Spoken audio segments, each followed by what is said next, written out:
Hi everybody, we're going to do a tutorial on spring nail art.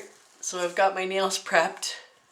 I shorten them down, put a clear coat or a sheer pink coat of gel on, but you can use clear pink nail polish like a nude for your base.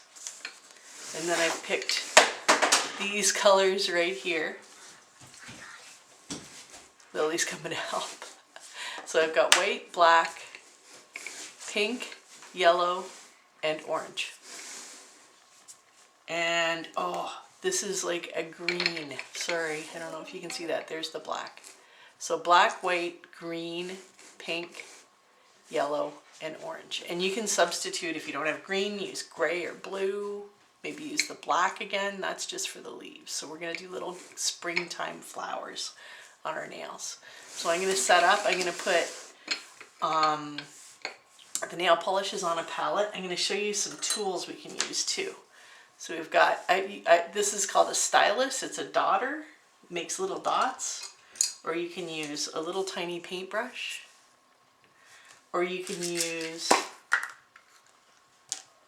a toothpick. Or you can use the end of a bobby pin that I just dropped on the floor. So there's like all those different tools. You can use any of those. So grab that stuff together and then we'll get together and I'll put this stuff up and we'll get started.